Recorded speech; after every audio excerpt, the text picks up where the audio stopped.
The assassin.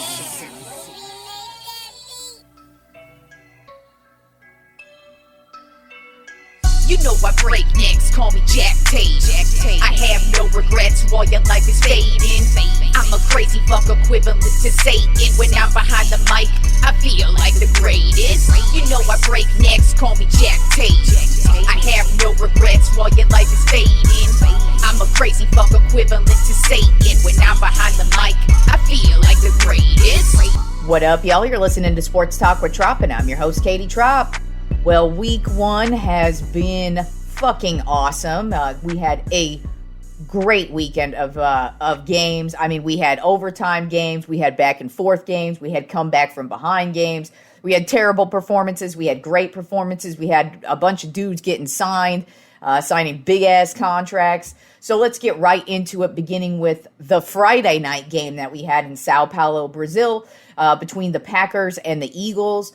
This one was a pretty sloppy game. What I found most amusing about this game is the players, it didn't matter what team it was either, they were slipping and sliding all over this field. And one of the things I find most amusing about football is when they make rules and change things about the game for the sake of player safety. And then I watch a game like this and I see how terrible the field conditions are. And then you see the starting quarterback for the Green Bay Packers get injured on the last fucking drive of the game. Luckily, it didn't turn out that it was a season-long injury for Jordan Love, but it was not looking good. I mean, even before the injury, he was on the sideline getting massages on his calves and Achilles area throughout the second half of the game. And I thought it was amusing because the announcers were like, oh, it's not even like cramping weather. Yeah, dumbass, it's the fucking field. Do you not see these guys playing on the field and slipping and sliding all over? And especially Jordan Love. He missed a couple of passes that could have been first downs or touchdowns that could have changed the trajectory of this game. But I mean, it was an equal playing field, if you will, just because both teams were sliding everywhere. But it definitely played a huge part as to why Jordan Love is probably going to be missing the next month of football. But as far as the game went, it was a back-and-forth affair. Both the Eagles and Packers, they had their good moments, they had their bad moments, but the Eagles ended up hanging on 34-29. The Packers just, they didn't have enough in the end. Too many penalties were, a couple of the penalties were screwing them over, but also on the opposite side of things with the Eagles, now they have a lot of questions to me. Hurts didn't have that great of a game. He did have a solid game stats-wise, 278 yards, 2 touchdowns, but 2 interceptions. And you could just tell he wasn't really comfortable all night. But you know who was comfortable is the new running back in town, and that is Saquon Barkley. He moves from the New York Giants over to the Philadelphia Eagles, and this guy had 24 carries for 109 yards and 2 touchdowns. He actually ended up with 3 total touchdowns because he caught one as well. But this was a huge debut for Barkley. I mean, I'm not really shocked because we all know he's a huge playmaker. It's really just the injuries have been a problem for him over the years, but he definitely had no issues fitting in. But the rest of the Eagles team, they looked very out of sync. They didn't look well put together. Jalen Hurts looked like he was very confused. And I kind of feel like the Packers probably would have won this game if they were on regular, decent turf and not slipping and sliding all over. But like I said, it was an even playing field, and the Eagles still got the win. So that's just the way it goes. But I just kind of looked at it like, whoa, that was a very sloppy game from the Eagles. But Saquon Barkley looked excellent. Then moving on to Sunday's games, starting with the Steelers at the Falcons. Now, this went about as expected. This is how most Steelers games are. The Steelers did get the win, 18-10. It was field goals galore. That is the only points they scored. Their field goal kicker was the one who got them those 18 points. The Falcons started off the game looking pretty solid. It was looking like, oh, cool, they're going to score a lot of points here. No, this Steelers defense, man, TJ Watt, this guy came right out the gate and he was in on basically every single play. I mean, there were so many plays that he disrupted. It was nuts. I mean, overall, the Steelers defense is excellent, but TJ Watt, holy shit, that guy is pissed off he didn't win Defensive Player of the Year last year, and he's about to show everybody why he's probably going to win it this year. And I know it's only week 1, but the impact this guy had on the game yesterday, it was like, damn. There was even a fumble that he had forced and picked up that got called back due to offsides, I believe. I can't remember what the penalty was, but it was a penalty on the Steelers. But basically, that was the only thing stopping J.J. Watt or T.J. Watt yesterday was the penalties and bullshit like that. But overall, I mean, the Steelers' defense looked phenomenal. Their offense looked terrible, though. So I think it's going to be what I expected from the Steelers this year. Their defense, if they're able to hang it in there like they were on the Falcons on this one, they're going to get the win. But when they step up against legit teams that can actually score, it's going to be a problem for them. All right, and then we had the Arizona Cardinals at the Buffalo Bills. It was looking like the Cardinals were about to upset the Bills in this one. I mean, they had the lead heading into halftime, and then all of a sudden, Josh Allen woke up, and he was scoring touchdowns like no other. He actually ended up with 4 touchdowns on the day, 2 rushing touchdowns, 2 passing touchdowns, 232 yards through the air, and he had to do it all. And unfortunately, I mean, the Bills did get the win, 34-28, but unfortunately, when you look at that type of game where Josh Allen had to do everything, that's going to be a problem at some point in the season. I mean, he already injured his hand yesterday. It looked like he injured his left hand, but he's been cleared to practice, so it doesn't look like it's going to affect him for this week. But I don't know, man. I kind of look at Josh Allen as being kind of like the next Ben Roethlisberger, where he's that dude who has to carry everything for a while, and then eventually the injuries are going to tear him down, and the rest of the team's not going to be able to pick him up. And so I don't know what to expect from the Bills this season, but I was not shocked that Josh Allen had to do everything, and he is basically who willed them back to getting this win over the Cardinals. Also, it didn't help that, Kyler Murray, man, he has his moments where he looks really good, and then he has his moments where you've got Marvin Harrison Jr. wide-ass open and you fucking don't even see it. So there are just sometimes you look at that dude and you're like, what are you doing? But the Cardinals blew it, as they normally do, and the Bills got the win, 34-28. Then we had the Tennessee Titans at the Chicago Bears, and what a weird-ass game here. I mean, first of all, it was all defense. We did not have any touchdowns scored by the offense on the Chicago Bears side here. And it was just a sloppy-ass game for both quarterbacks. Will Levis threw one of the worst interceptions you will ever see that got ran straight up back for a touchdown by the Chicago Bears defense. And the Bears really just hung in there. They got the win 24-17. Caleb Williams did not have a strong debut. He only had 90-something yards passing, which is just terrible. And when you really look at what he did, I mean, he was overthrowing guys. He was trying to do what you do in college, and that is just run around and throw shit up. And it's like, sorry, yo, this is the NFL. That shit don't work here. It's his first game, though. Obviously, I don't look at it and go, oh, my God, he's a bust. No, you look at it and go, he's a rookie. And those type of things are going to be an issue, especially now that the preseason is usually starters don't really start anymore. And so now the first month of football is definitely always going to be pretty sloppy from certain teams, and especially when you got a rookie quarterback at the helm, he's going to struggle. And boy, did Caleb Williams struggle. But hey, he got his first win as a Chicago Bear, and a win is a win. Then we had the upset of the day, the New England Patriots at the Cincinnati Bengals. The Patriots won 16-10. Ramondre Stevenson had a fantastic game at running back, 120 yards on the ground with 1 touchdown. So he was the big reason why the Patriots ended up with this win. But man, the Bengals offense looked like it was just walking through mud, basically. They just were so slow. They weren't dynamic. Joe Burrow had 164 yards on the day. That was all he had. Jamar Chase had 62 yards on the day. I mean, they didn't have Higgins. He was injured, so he didn't play in this game. But wow, the Bengals looked terrible on offense. So who knows if that's just really week one jitters or if that's what's to come from the Bengals from this season. But that was not good. Losing to the Patriots, too. I'm wondering if they overlooked the Patriots, if you will. Because, the Patriots are coming off of one of the worst seasons they've ever had. And I don't think any of us had any expectations for them heading into this season, myself included. I still don't have any expectations for them. I wouldn't be shocked if this is their only win of the season, as a matter of fact. But I digress. I'm wondering if the Bengals actually just kind of overlooked them and were like, we're at home, Burrow's back, yada, yada, yada. Who knows if that was it, but that was a terrible showing from the Cincinnati Bengals, and they got to step their shit up.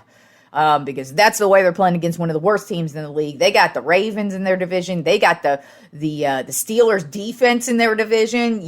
That's what happened yesterday. The Patriots defense was really locking it down. They had some big turnovers. They had some sacks. Joe Burrow just could not get set yesterday, and not a good look from the Bengals. But hey, a good win for the Patriots. Then we had the Houston Texans at the Indianapolis Colts, and this was a game. First of all, Anthony Richardson is back, y'all. This guy bombed a 60-yard touchdown. And not just that, he was running. He looks good. If this guy stays healthy, which is the question with him too, this Colts team might be pretty potent at times. I don't know if I could say they're a playoff-bound team, but they look like they're going to cause some problems for some people. And Richardson, boom, that was a cannon. But C.J. Stroud, he also made some big plays. He had 234 yards on the day, 2 touchdowns. But Joe Mixon, he was signed with the Texans in the offseason at running back, and that was really kind of their weakness last year. He came right out the gate, 159 yards and a touchdown yesterday. Wow. The Texans, and it was a close battle, but the Texans were able to hang on. They got the win 29-27. But like I said, this was a good division battle between two division teams and 2 young, solid-looking quarterbacks, too. I mean, Richardson, I was pretty impressed with what he did last year before he got injured. Still impressed with what he did yesterday. I mean, seriously, if you did not see the 60-yard bomb that I'm talking about, you need to, because he freaking, slipped, number one, and then he just yanks and cranks this motherfucking ball down the field, and it reminded me actually of a Donovan McNabb type pass back in the day when he would just crank, yank, and boom, bomb it down the field, and his dude would be just right there. That's how it looked.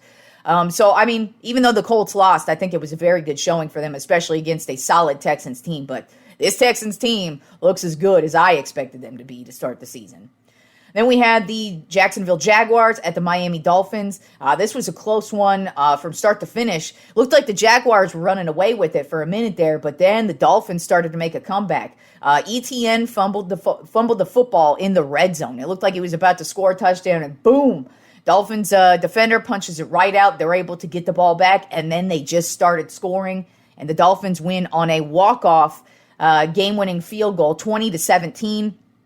Tunga Vailoa had a solid game, 338 yards and a touchdown. And Tyreek Hill had 130 yards and a touchdown as well. And it was a battle between both teams. I actually think both teams look pretty solid. And it's just the Dolphins got the better of them. And, like I said, that ETN fumble kind of felt like it was the turning point in the game. Then we had the Carolina Panthers at the New Orleans Saints. And I'm not sure if the Panthers knew this, but it's week 1 of the NFL. And it did not look like they showed up at all in this game. The Saints straight dominated. They had 17 points in the first freaking quarter. Ended up 47-10 as a final. Derek Carr, amazing game. 200 yards, 3 touchdowns. Kamara is back, 83 yards and a touchdown. Rashid Shaheed, 73 yards and a touchdown. It was just straight up domination in every way, shape, and form by the Saints. And the Panthers just looked terrible. But like I said, it's week 1. Things are going to look weird the first couple of weeks of the season, but you don't want it to look that bad. Speaking of looking that bad, I think a team that looked probably worse, it's just they didn't allow the other team to score as many points as the Saints, but we had the Minnesota Vikings at the New York Giants, and the Giants were only able to muster up 6 points in this game. The Vikings got the win 28-6, and Sam Darnold went off. He had 208 yards and 2 touchdowns, so he had a very solid game. Aaron Jones, it was his debut with the Vikings at running back. He had 94 yards and a touchdown, and the Giants just looked awful. I mean, it was, I wonder if they even showed up in that game, but hey, I'll take it because I hate the Giants, and I think that's funny when they fail like that, but yeah.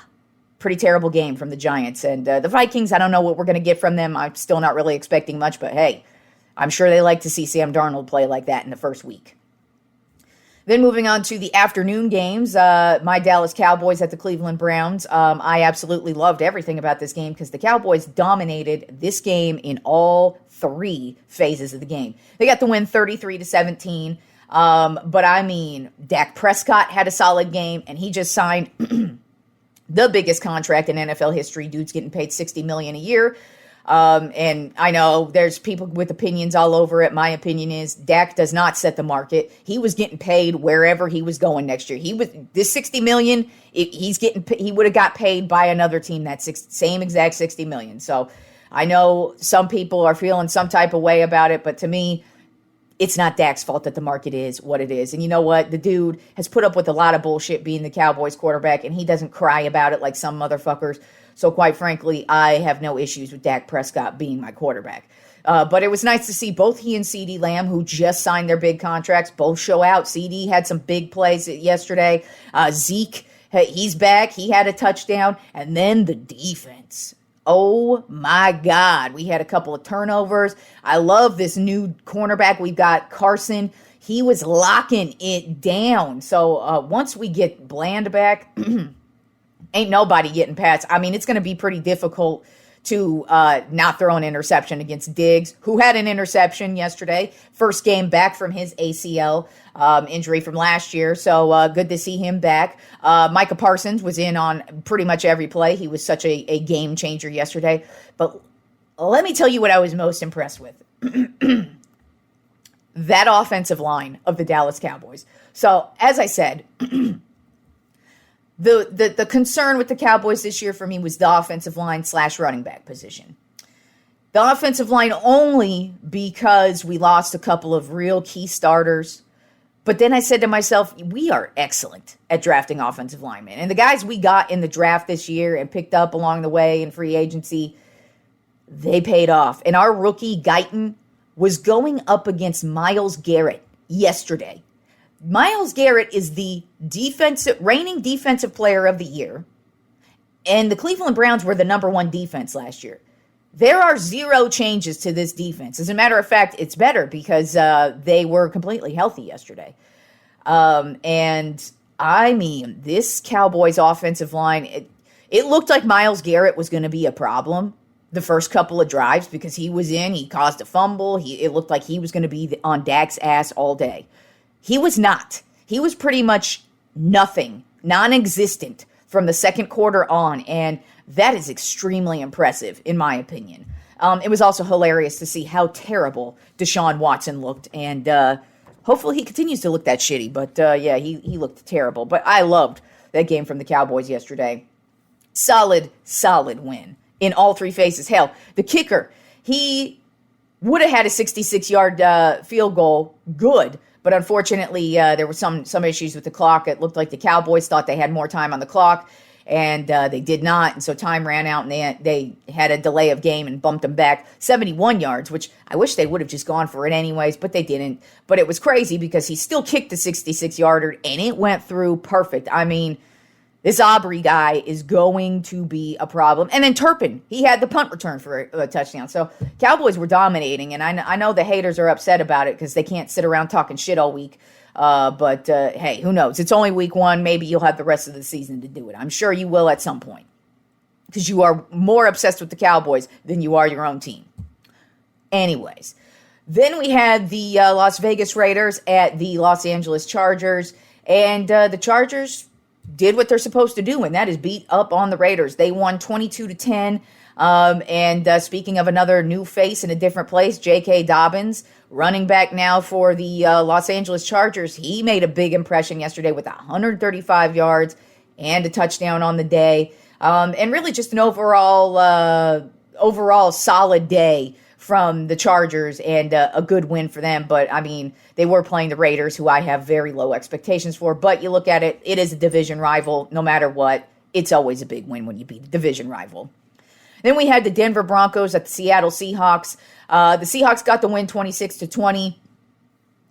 Bo Nix, it was his first game as the Denver Broncos quarterback. He is the rookie. He had a pretty atrocious game. Once again, he's a rookie. So things, they got to develop over time for the rookies. But it was not a good game offensively for the Broncos.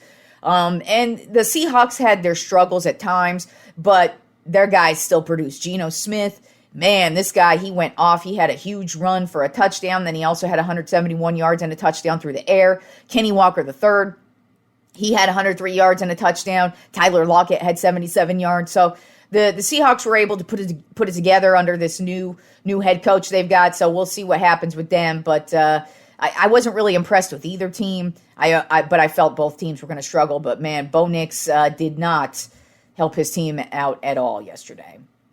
Then we had the Washington Commanders at the Tampa Bay Buccaneers, and Baker Mayfield whooped that ass yesterday. He had 289 yards and 4 touchdowns through the air yesterday.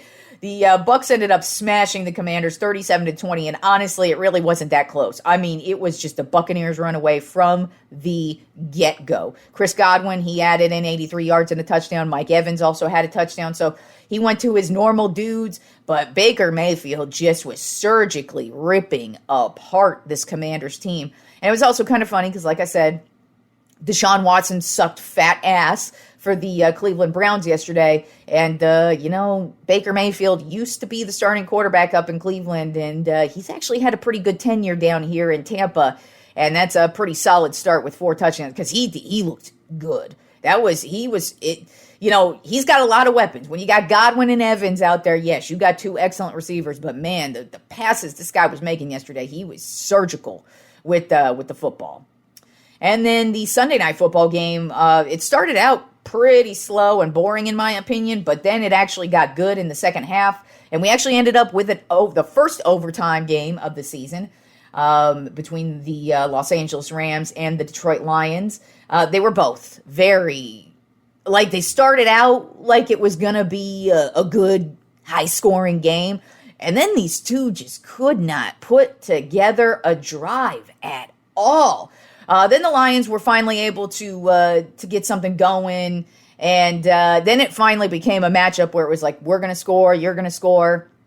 We get into overtime, and the Lions are just able to just directly drive it down the field. I mean, they were mashing with their fucking running backs. They were just gashing yards and yards, and finally Montgomery scored the game-winning touchdown. He actually ended up with 91 yards in the game-winning touchdown in a 26-20 win for the Detroit Lions. Matthew Stafford had a solid-ass game, though. Even though the Rams lost, not only did he have a solid game, but, man, it sucks because Matthew Stafford has spent his entire career basically getting his ass just handed to him. And last night, week 1, he already has hobbled up ankle. He got drilled on a couple of hits, and it's just crazy because I feel like that's the story of his life. His entire career is just getting smashed, and he still performs at an amazingly high level. I think that's why we all respect him so much, because he will get drilled into the ground and then just walk right out and just throw a bomb in the end zone. And you're like, motherfucker, I thought you had a sore ankle. But still, the Lions got the win. But Stafford, the dude is, he's something else. That's for damn sure. But the Lions walked away with a close win, 26-20. And then we have Monday Night Football tonight. The New York Jets at the San Francisco 49ers. It is the return of Aaron Rodgers. He injured himself on the first drive of last season's Monday Night Football game, so I'm sure he's hoping we don't have a repeat of that. But it was an Achilles injury, but I expect Aaron Rodgers to come back and be Aaron Rodgers. I mean, he's one of the smartest, most precise quarterbacks we've ever had in the game. And as far as running goes and being mobile, he pretty much took that aspect of his game out a few years ago. For whatever reason, it's probably because he's old and doesn't want to get injured. But also, it's just that, I mean, he's a great pocket passer, so what does he need to run for? He'll run when he has to. But so I don't think the Achilles is going to be a big deal there. But I mean, I just kind of feel like he's going to get right back into it because he's Aaron Rodgers and he's one of the best quarterbacks. So I don't really see him having any struggles. But it's just a lot of their team is still in turmoil. I mean, they don't have Hassan Reddick. They traded for him in the offseason, and there's just a big a contract dispute with him, and he's not going to be playing tonight. But the defense is stout. They've got a lot of talent on offense around Aaron Rodgers. The offensive line still suspect, but they did add in Tyron Smith, who is an ex-Cowboy and who we had to replace this year. So I love him, and I think he's a great addition to the offensive line, but there's still questions outside of him. But other than that, I think the Jets should be a pretty good team this year. San Francisco 49ers, same song and dance with them. They've got endless talent, and until they start losing, you can't really start picking against them. And they are a 6.5-point favorite right now, or at least that's what they were when I printed out this piece of paper. Things could have changed. And if they did, I apologize. But yeah, I just print this out earlier in the week, and it is what it is. I don't usually double check. So if you care that much, you need to go look it up yourself. But the Niners are favored in tonight's game, which is not surprising to me at all, just because the Jets have been known to blow it, and we just don't know what we're going to get from Aaron Rodgers. But the Niners, they are a complete team. They've got everybody locked in who had a contract dispute within the offseason. So they're still stacked to the ceiling, and they're at home. So I'm going with the 49ers in this matchup. I do think it's going to be a close game, though. I kind of look at this as being kind of a back-and-forth deal here. While I think Aaron Rodgers is going to have a solid game, I actually think this is going to be a ground-and-pound game for both teams. I think McCaffrey, he is coming off of a calf injury, so he hasn't really been practicing a lot. So we'll see what we get from him. But, I mean, come on, it's Christian McCaffrey. He usually just shows up and is a banger every time. But you got to look at the other side as well. Breece Hall for the Jets, I feel like he's also going to have a solid game too. So I kind of look at this as going to be back and forth game between the Niners and Jets, and maybe possibly coming down to a last game-winning drive. And I do have the Niners winning this one 28-24. And then in my matchup with Simon and our picking, he has also picked the 49ers to win 27-20. Moving on to baseball and my Tropp 10 MLB Power Rankings for the week. We are getting closer and closer to the playoffs, and it's looking like some teams are starting to really peter out, and some teams are starting to get real hot, and we're actually going to be talking about a new team cracking the Tropp 10 this week. So let's get started with number one on my Tropp 10 MLB Power Rankings. It remains the Los Angeles Dodgers. Overall record of 86-57. They are 7-3 in their last 10 games. They split the series versus the Los Angeles Angels, but took the series over the Cleveland Guardians earlier in the week, or over the weekend. And it's just, the Dodgers, obviously they have the best record in baseball. And they're just playing lights out. Shohei Ohtani, he's batting at .291, 46 home runs, 101 RBI, and 46 stolen bases as well. So he's almost hitting that 50-50 mark with the home runs and the stolen bases, which is just crazy. But he just continues his domination. Mookie Betts is looking good. Freddie Freeman's looking good. Just overall, offensively, there are no questions with this Dodgers team. It's really just the pitching is where they're having the majority of their issues. But, I mean, right now, their offense is outweighing anything else that goes on with this team, and they are having no issues right now. They are easily the best team in baseball. Followed up by number two on my Tropp 10 MLB Power Rankings at the Philadelphia Phillies. Overall record of 85-58. They are 7-3 in their last 10 games. This past week, they took the series over the Toronto Blue Jays, but split the series with the Miami Marlins. They just are actually really starting to get going. Trey Turner's hot. Schwarber is the hottest guy in baseball right now. Just smashing home runs like it ain't no thing. And then, of course, you've got their stacked starting pitching unit. And you got Wheeler, who's definitely one of the front runners for the Cy Young Award this year. He's got 14 wins on the season with a .259 ERA and 190 strikeouts. So the Philadelphia Phillies, they had their little bit of slump, and now they are back at it, and you really got to watch out for this team because they are healthy, they are hot, and it's looking like it's a full-on, head-on course for the playoffs between the Dodgers and the Phillies. But, of course, we are a little ways from the playoffs, and anything can happen, including in the playoffs. Then at number 3 on my Trop 10 MLB Power Rankings, I have the New York Yankees. Overall record of 82-61. They're 4-6 in their last 10 games. This past week, they lost the series to the Texas Rangers, but won the series over the Chicago Cubs. They've really been so up and down lately. Aaron Judge hasn't been hitting them out of the park like he normally does. He's still having a phenomenal season. It's just the home runs have been kind of sparse as of late. He's batting a .321, though, with 51 home runs and 125 RBI. So, of course, he's still leading the league in home runs and RBI. Yeah, the Yankees have really just cooled off offensively. But their pitching is starting to get back in order at the right time. But I don't know, man. They are not looking too hot right now. Another team who is not looking too hot right now would be number 4 on my Trop 10 MLB Power Rankings, and that is the Baltimore Orioles. Overall record of 82-62. They're 5-5 in their last 10 games. This past week, they took the series over the Chicago White Sox, but lost to the Tampa Bay Rays. Right now, Adley Rutschman is really slumping, and you could tell it's affecting this team.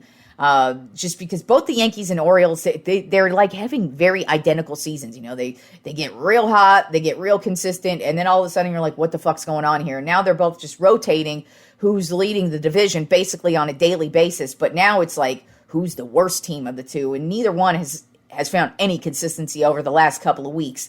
And that might be worrisome because we are headed into the playoffs, and you want to head into the playoffs with consistency. And the Orioles really need to see Rutschman get it going because ever since he started slumping, they've really started slumping as well. So that's obvious that he is a huge part to this team. Then at number 5 on my Trop 10 MLB Power Rankings are the Houston Astros. Overall record of 77-66. They're 6-4 in their last 10 games. This past week, they lost the series to the Cincinnati Reds, but took the series over the Arizona Diamondbacks. They've also had their moments as well. You know, they were one of the hottest teams, but now some injuries have been a problem. But yesterday, we saw something that we don't usually see, and that is Justin Verlander getting smashed. The dude gave up 8 earned runs in a game, so you really don't want to see that happen. But, you know, there's still time, and the Astros, to me, it's going to be all about the postseason for them. I feel like they've got their division on lock, and of course they want to keep it moving, but you don't want to see Verlander get blown up like that. But still, their pitching still very solid, their offense still very solid. It's just they kind of feels like the Yankees, the Orioles, and the Astros are kind of in the same boat at this point in time. Where they're hot and then they're not. But hey, they're all in the American League, so they're going to beat each other up. That's for damn sure. Then at number 6 on my Trop 10 MLB Power Rankings are the Milwaukee Brewers. Overall record of 82-61. They're 5-5 in their last 10 games. This past week, they lost the series to the St. Louis Cardinals and then lost the series to the Colorado Rockies. This is what the Brewers do. This is not, at least this season, this is what the Brewers do. They are hot. They are not. They are hot. I mean, it feels like every 2 weeks, they're on a winning streak. Then every 2 weeks, they're on a losing streak. And they're just up and down. They're a very hot and cold team, but it doesn't really matter because they have such a lead in their division that it's pretty much going to take an epic collapse for them. And, you know, lucky for them, now that they're on the downside, they're probably going to be on the upside of things next week when I talk about them. But that's been the story of the Milwaukee Brewers season, absolutely. Then at number 7 on my Trop 10 MLB Power Rankings of the San Diego Padres. Overall record of 81-64. They're 5-5 in their last 10 games. This past week, they took the series over the Detroit Tigers, but lost to my San Francisco Giants. They've actually been pretty solid since Fernando Tatis has come back from his injury. He came back a couple weeks ago, and he's been on fire since he got back. So he's been a huge reason why, but this starting pitching is very, very sneaky with the Padres. You know, I mentioned the Dodgers and Phillies, obviously the cream of the crop of this National League. But the Padres, I think, are a very sneaky team if they're able to put it together. They've got depth at starting pitching, and they have zero issues scoring offense. And defensively, they are stout. So I like what I see from them. It's just they're the Padres and they're so inconsistent. And it's like even if they play really well, then all of a sudden they just blow it at some point in the playoffs. So I have trust issues with them, of course, but I look at them as a very sneaky team come playoff time who could really maybe shake things up between the Dodgers and the Phillies if they face one of them. Then at number 8 on my Tropp 10 MLB Power Rankings of the Cleveland Guardians. Overall record of 81-62. They're 6-4 in their last 10 games. This past week, they took the series over their division rival Kansas City Royals, but they lost to the Los Angeles Dodgers.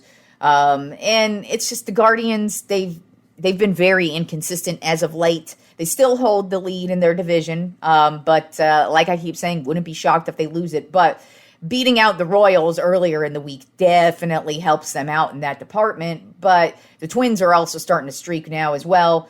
But the Guardians are still the better team in that division, and they've actually been one of the most consistent teams for the most part. It just kind of feels like they're one of those middle-of-the-road teams, and I just kind of expect them to make the playoffs and just be one and done. And I mean, as far as one and done, I mean, like, not even win a game in whatever series they come up in, just because there's not a lot going on there outside of Jose Ramirez and Emmanuel Clase. Then at number 9 on my Tropp 10 MLB Power Rankings of the Arizona Diamondbacks. Overall record of 80-64. They're 4-6 in their last 10 games, so they're kind of on the downside of things right now. But their dude, Pavin Smith, had 3 home runs yesterday versus the Houston Astros, and they were back to back. Like, he walked right up 3 straight times and just cranked 3 home runs out of the building. So they're getting some offense in places that they need. They did get Marte back. Walker's back as well. So they are getting their guys back at the right time of year. They did this week. They beat the San Francisco Giants, but they lost the series to the Houston Astros. So they really are up and down as well, but I kind of feel like the Diamondbacks are a team you don't want to overlook, especially with what they did last year. They obviously have the capability to take over, and with all these guys getting healthy, and then you have guys like Pavin Smith coming out of nowhere, smashing 3 home runs on Justin Verlander, a good-ass Hall of Fame pitcher right there. Yeah, that says a lot. And then rounding out the Tropp 10 MLB Power Rankings this week, I have the New York Mets. Overall record of 78-65. They are 9-1 in their last 10 games. This past week, they took the series over the Boston Red Sox and the Cincinnati Reds. This is the hottest team in baseball right now. I don't know how much I believe in them. It looks like they got a real good shot at making the playoffs, but, you know, we still have a couple of weeks, and the Mets are this type of team where they get really hot. They get their fans all excited like we're going to do something, and then they just completely blow it. And they are still in it. They're not winning their division. They're in the division with the Phillies. And then, so basically they're battling it out between the Padres, the Diamondbacks, and their own division rival, the Atlanta Braves. Those are like the 4 main teams right now for the National League wild card. And I look at it, and I feel like the Mets are playing great. The Mets are playing great, but they're just that kind of team that just blows it in the very end. So I don't know how much I trust them heading into the playoffs, but right now they are on fire.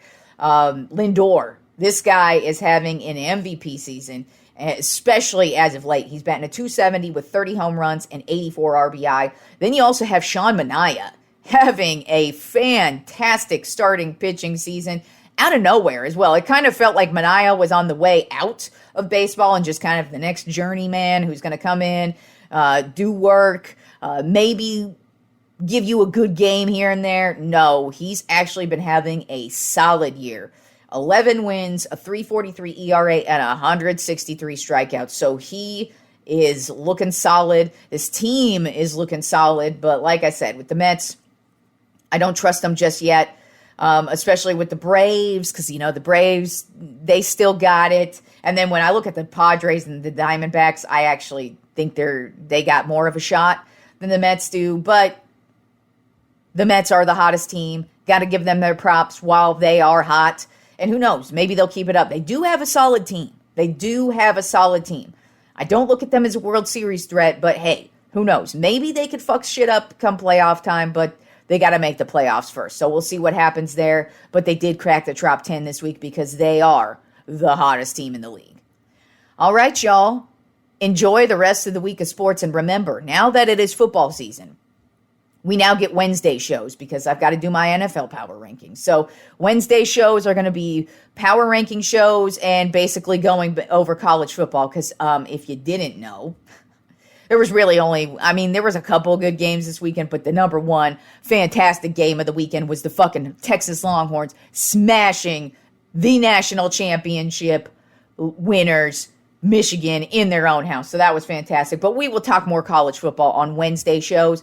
Wednesday shows will be power rankings, NFL, and college football breakdown. So now we will have, throughout the rest of football season, 3 shows a week, Monday, Wednesday, and Friday. So I will talk to you fools on Wednesday.